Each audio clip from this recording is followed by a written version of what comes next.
सोमवार के दिन पूरे गुजरात में कोरोना के 235 नए केस दर्ज हुए। इसी के साथ 3 साल बाद पहली बार ऐसा हुआ कि कोरोना के केसों की संख्या 1100 के पार पहुंच गई। कोरोना के एक्टिव केसेस फिलहाल 1109 पर गुजरात में पहुंच चुके हैं। इसी मुद्दे पर बातचीत करने के लिए डॉक्टर राकेश जोशी, जो कि अहमदाबाद सिविल हॉस्पिटल के सुपरिटेंडेंट हैं, उन्हीं से बात करेंगे। सर, हमने कोरोना काल के दौरान देखा है अहमदाबाद सिविल हॉस्पिटल, जहां सबसे ज़्यादा कोरोना पेशेंट्स का इलाज किया गया। आज भी कोरोना के पेशेंट का इलाज वहाँ पे चल रहा है, लेकिन मौजूदा स्थिति आपको कैसी लग रही है? क्योंकि 3 साल बाद 1100 के पार एक्टिव केसेस की संख्या पहुंची हुई है। नहीं, आपकी बात बिल्कुल सही है कि अगर कुछ भी होता है गुजरात में और ये सरकारी अस्पताल की ऐसी व्यवस्था है कि वहाँ सारा लोड इधर ही आता है।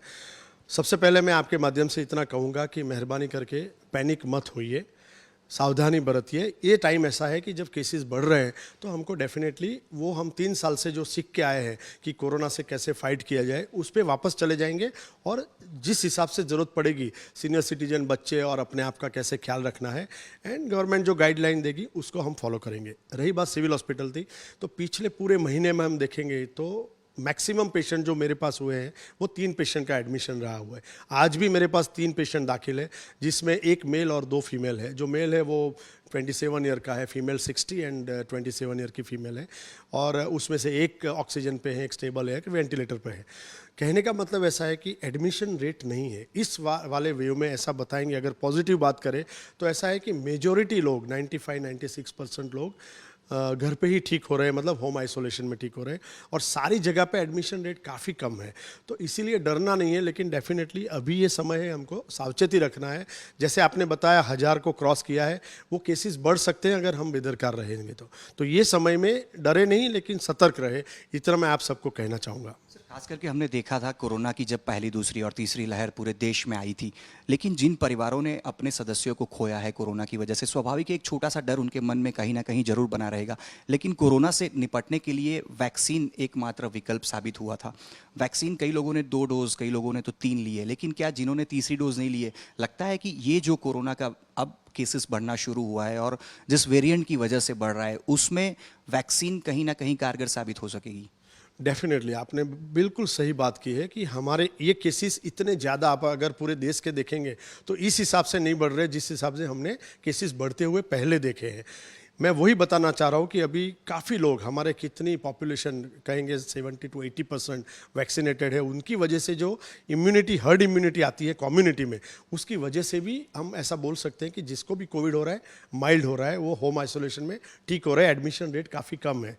दूसरी बात एक बहुत ही इंपॉर्टेंट बताऊंगा कि जो वल्नरेबल पॉपुलेशन है, जैसे हम कहेंगे सीनियर सिटीजन है, छोटे बच्चे हैं, या इम्यूनो कॉम्प्रोमाइज पर्सन जिसको ट्रांसप्लांटेशन हुआ है, कोई सर्जरी हुई है, कुछ रेडिएशन गया है, तो ऐसे लोगों को अदरवाइज ऑल्सो कोई भी इन्फेक्शन होने के चांसेस ज़्यादा है। ऐसे लोगों को कोविड तो हो ही सकता है, लेकिन बाकी इन्फेक्शन हम देखें तो वायरल इन्फेक्शन भी ये वल्नरेबल कम्युनिटी में ज़्यादा रहता है। तो इसीलिए बात इतनी बताना चाहूँगा कि ये जो कम्युनिटी है उसका हम ज़्यादा संभाल के ध्यान रखें। अगर उनका ध्यान रखेंगे तो केसेस नहीं बढ़ेंगे।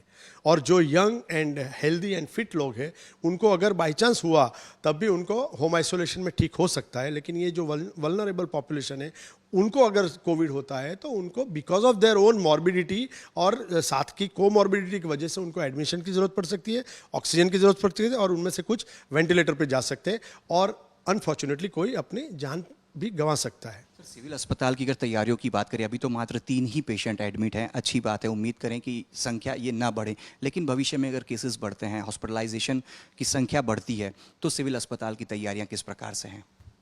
फिर से बताऊंगा कि आगे भी हमने 2 बड़े वेव और एक ओमिक्रॉन का छोटा वेव इसी हॉस्पिटल ने देखा है।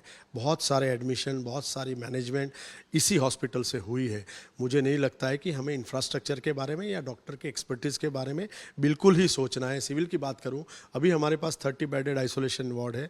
अगर ज़रूरत पड़ेगी तो हम कभी भी वार्ड ओपन कर सकते हैं, हमारे पास काफ़ी व्यवस्था है। रही ऑक्सीजन की बात, तो सरकार ने उसी टाइम पर जब सेकेंड पीक आया था तभी हम देखेंगे हमारे पास ऑलरेडी 20,000 लीटर की 2 लिक्विड ऑक्सीजन टैंक है, 650 से ज़्यादा ऑक्सीजन कंसंट्रेटर है, 1200 बेड करके जो हमारी हॉस्पिटल एक फैसिलिटी है जिसमें सारे बेड ऑक्सीजन से कनेक्टेड है, ऑक्सीजन जनरेटर प्लांट है, और बाकी के बी और डी टाइप के जो बॉटल्स है, मतलब जितनी भी ऑक्सीजन की ज़रूरत पड़े हम उसको पहुंच पाए, ऐसी व्यवस्था पहले से करके रखी है। जो भी दवाइयाँ की ज़रूरत पड़े हमारे पास फ़िलहाल अवेलेबल है। एंड डॉक्टर की एक्सपर्टीज़ आप जानते ही हो, सिविल हॉस्पिटल एशिया का सबसे बड़ा हॉस्पिटल, मेडिकल कॉलेज के साथ जुड़ा हुआ, तो यहाँ एक्सपर्टीज़ की भी कमी नहीं है, सारे लोग ट्रेंड भी है। तो मेरे हिसाब से इंफ्रास्ट्रक्चर, ट्रेनिंग, एक्सपर्टीज़ की चिंता नहीं करनी है। फिलहाल ये समय है जिसमें हमको बहुत ही ज़्यादा सतर्कता रखनी है। फिर से एक बार आपके माध्यम से कहूँगा कि डरिए मत, घबराइए मत, पैनिक मत होइए, लेकिन डेफिनेटली सतर्कता रखिए। ज़रूरत पड़े तो बाहर नहीं निकलिए, खास करके बूढ़े लोग और बच्चे लोग।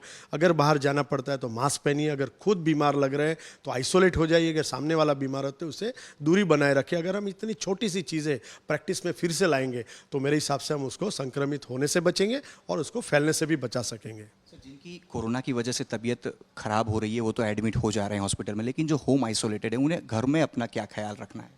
डेफिनेटली वो वही प्रोटोकॉल हम वापस जाएंगे, फिर से वही दोहराएंगे, डेट ही बदली जाएगी। जो भी अपने आप को होम आइसोलेशन में रखता है मास्क पहने रखे, अपनी फैमिली खास करके बच्चे और सीनियर सिटीजन से दूर रहे, अपने आप को ऑब्जर्व करता रहे। अगर उनको फीवर या इतनी थकान या वीकनेस लगे या फिर श्वासोश्वास मतलब सांस लेने में तकलीफ हो या उसका रेट बढ़े, ऐसी कोई सिचुएशन हो तो उनको फिर से डॉक्टर का ओपिनियन लेना चाहिए। जरूर हो तो दाखिल होना पड़ेगा। मेरे हिसाब से जो होम आइसोलेशन में है वो अपने आप ठीक हो जाएंगे, और जिस हिसाब से गाइडलाइंस है कि आप इतना ध्यान रखें, वो 4-5 दिन में वो ठीक हो रहे हैं, तो मेरे हिसाब से वो डरने वाली बात नहीं है।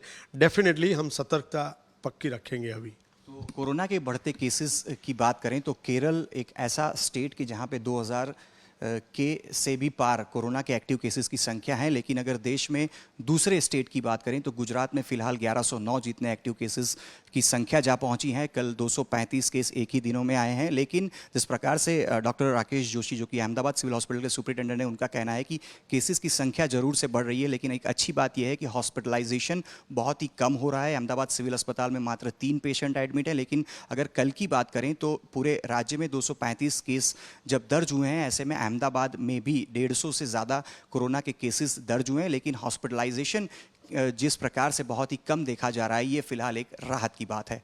कैमरा पर्सन साजिद आलम के साथ अतुल तिवारी, आज तक, अहमदाबाद।